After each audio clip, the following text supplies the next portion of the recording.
Selamat pagi, selamat siang, dan juga selamat malam bagi Pak Bintang selaku dosen pembimbing kami dan juga rekan-rekan dimanapun kalian berada. Perkenankan kami mahasiswa dari Universitas Macung, Prodi Desain Komunikasi Visual tahun 2022 akan menyampaikan tentang hasil observasi perusahaan ataupun UMKM di Kota Malang, khususnya Pijar Karsa Printing. Sebelum kita jauh melangkah ke sana, perkenalkan kami terlebih dahulu. Saya Joshua Destrinanda Firmansyah dan juga ditemani oleh kedua teman saya, ada Alvin Bibiksana dan juga Michael Albert Sanjaya.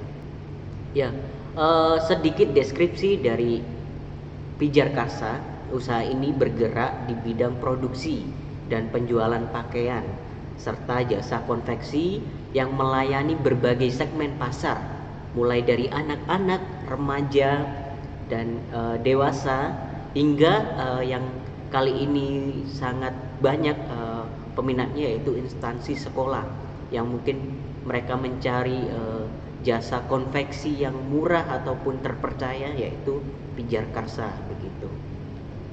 Lalu produk yang ditawarkan melalui apa saja? Ada pakaian, lalu seragam sekolah ataupun seragam instansi lainnya, serta layanan tambahan seperti bordir, sablon, dan juga digital printing. Yap, kita akan melanjutkan yang akan dilanjutkan oleh teman saya Alvin. Dipersilakan Alvin. Yang pertama, saya akan menjelaskan mengenai customer segment. Ada 4 poin di sini. Yang pertama ada demografi. Dimulai dari umur 15 sampai 25 tahun, yaitu pelajar, karyawan, wirausahawan, serta instansi. Yang kedua ada geografi. Utamanya di Kota Malang dan sekitarnya, serta berjualan online. Untuk psikografi ada gaya hidup kreatif dan ekspresif, serta orang-orang yang aktif di komunitas.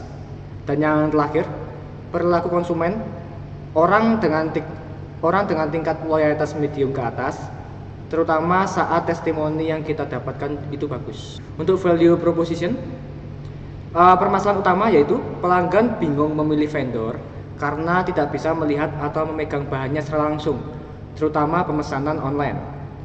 Lalu untuk solusinya, menyediakan layanan vendor yang terpercaya, praktis, dan mudah dijangkau dengan adanya free design, sampel desain, dan juga diskon untuk after sales.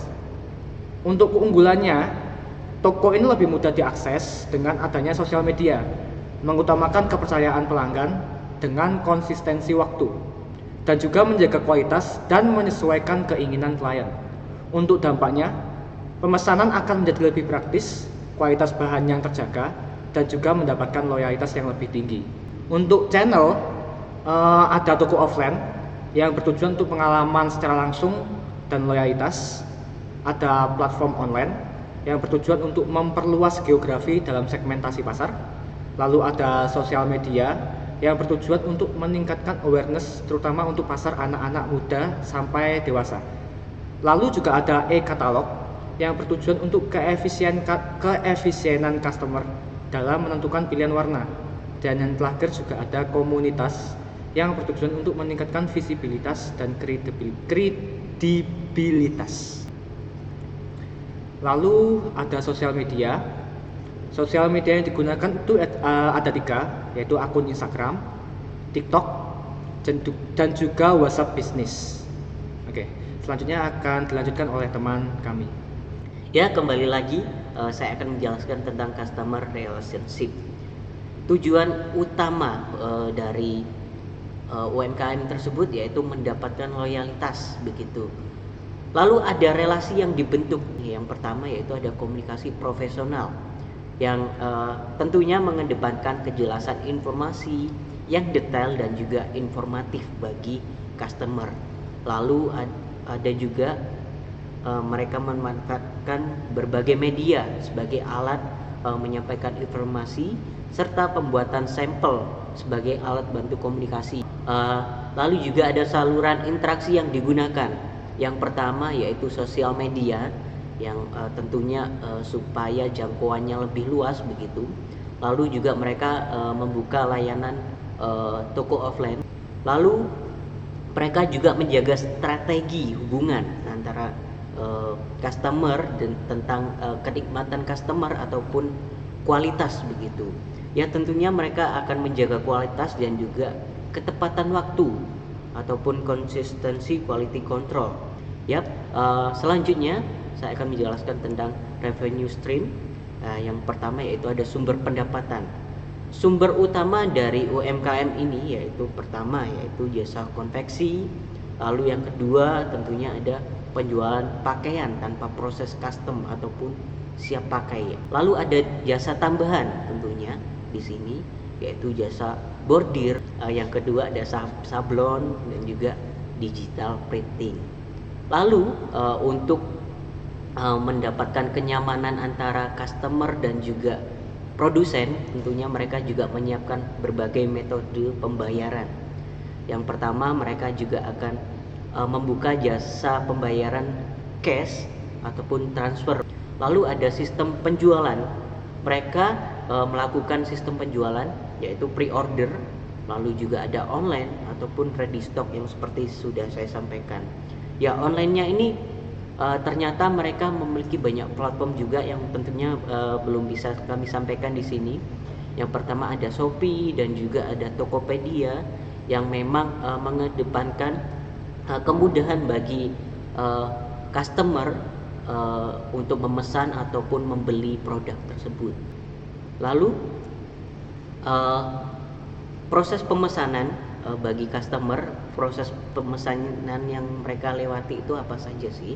Yang pertama pesanan masuk, lalu mereka juga akan disediakan konsultasi sehingga mereka bisa mendapatkan brief ataupun komunikasi ataupun informasi yang mereka dapatkan secara konkret dan juga detail.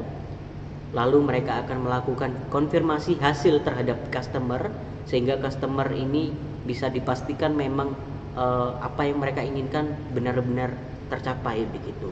Lalu yang ketiga ada pemilihan bahan dan ukuran yang berbagai macam keinginan customer begitu.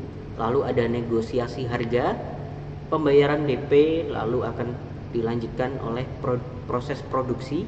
Lalu paling terakhir ataupun sudah mencapai final yaitu quality control.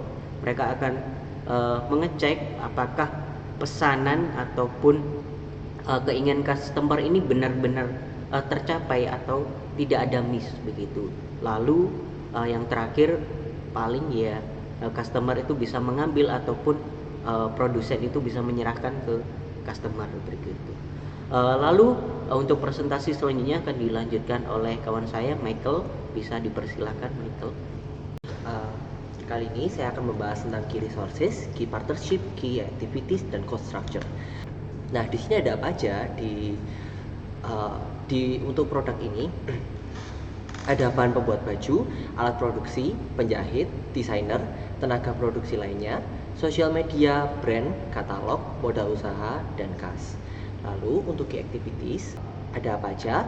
Penerimaan pesanan, desain, proses printing, quality control, pengemasan dan pengiriman, lalu pemasaran dan promosi, pengembalian, pembelian bahan, dan accounting. Lalu key partnership ada apa aja? Jadi kita ada di Pijar Printing itu ada supplier kain, platform digital, jasa ekspedisi, dan beberapa komunitas. Lalu untuk cost structure ada apa aja? Ada biaya produksi, benang, tinta, sablon, lalu upah tenaga kerja, lalu biaya perawatan dan alat printing, plastik pengemasan, biaya operasional marketing, biaya pembuatan sampel, dan biaya kolaborasi. Lalu kesimpulannya, dalam kesimpulan ini kita buat dari satu tabel model kanvas yang lebih profesional, berisi tentang 9 elemen yang diperlukan tadi. Yap, inilah beberapa yang bisa kita bahas ataupun kita sampaikan terkait hasil observasi terhadap perusahaan dan juga UMKM di Kota Malang.